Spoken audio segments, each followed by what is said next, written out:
Depuis 2012, Mansour ne cesse de nous montrer que nous ne représentons rien à ses yeux. Pourtant, compte tenu du statut de la ville religieuse et de la dimension spirituelle de Mame Rawhan Ngom, PAL mérite plus de respect de la part de l'État. Dès lors, il convient d'interpeller M. Mansour Faye sur certaines questions. Mansour, qu'est-ce que tu as fait pour la jeunesse de PAL? Combien de fois avez-vous eu l'opportunité d'aider et d'assister la jeunesse paloise en formation, emploi et accompagnement? Malgré cela, vous avez toujours privilégié la ville de Saint-Louis au détriment des autres localités du département. Nos préoccupations et nos souffrances sont le cadet de vos soucis. Sachez désormais que la majorité des jeunes de PAL disent stop à la vassalité à Saint-Louis. Cependant, si vous avez à votre disposition des valets qui vous l'accordent, ce serait une grosse trahison de leur part. Mansour, nous regrettons votre analyse très superficielle de la situation du pays en général et des préoccupations des jeunes en particulier. Au lieu d'actes forts, vous avez décidé de répondre par des meetings, des invectives et des menaces. Ñu seetlu ni réew mi fan yi bare na problème. Mansour xalaatul lenn lu dul ñëw ca nam ko daan defe nax waa dëkk bi dem yoonam. Tey nag ñu ni nag bàyyi ba jaan dem ngay dóor ca batit ba wax que léegi faj ko moo gën.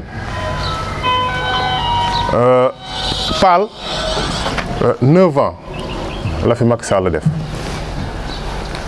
ñun de bi marché yi am mën nañu marché mën nañu yàq mais bu doon yàq lu ñuy yàq defuñu fi lu ñu mën a yàq loo fi yàq yu fi jàmbur la. donc ñu wax ni fii nga xam ni mooy kër Mame El Hadji Rawane ñu bëgg Macky Sall gëdd bi nga xam ne moom la jox Tivaouane ndax mérito nañu ko gëdd bi mu jox Touba jox ko Ndiassane jox ko beneen naka jox fii ndax biñ fi mujj neewoon nañu daañ fi def kër gu nga xam ni gan gu ñëw fa ngay dal ba maire bi daje génnee site bi joxe ka boobu ba léegi birig taxawu fi te pourtant ba ñu koy diggee am na ñu ni woon du am ñooñu ni woon di am nag am nañu dëgg. Depuis 2012 ba léegi lenn la ñu partagé ñoom waa APR c'est le mensonge ñoom ñëpp di tromper peuple bi di ruser di yàq alalu askan bi. Maintenant ça suffit largement et je demande à la jeunesse sénégalaise de ne pas céder parce que l'heure a sonné et ce n'est plus le moment vraiment de nekk ci ay propagande mais des solutions. 9 ans après, si on nous parle de rencontre, si on nous parle de conseil départemental, si on nous parle de réunion, ça veut dire qu'ils ne sont pas sérieux. Maintenant, ce que je demande à la jeunesse, que ce soit paloise ou ci Sénégal, que na askan bi taxaw. On n'a plus de délai. Nañu defar réew mi wala ñu abal ñu réew mi. Quand il s'agit de leurs enfants, dañuy régler seen problème de façon rapide.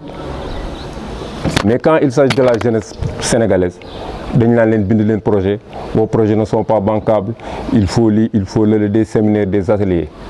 Mais su dee seen yi fi doom dañ koy financer.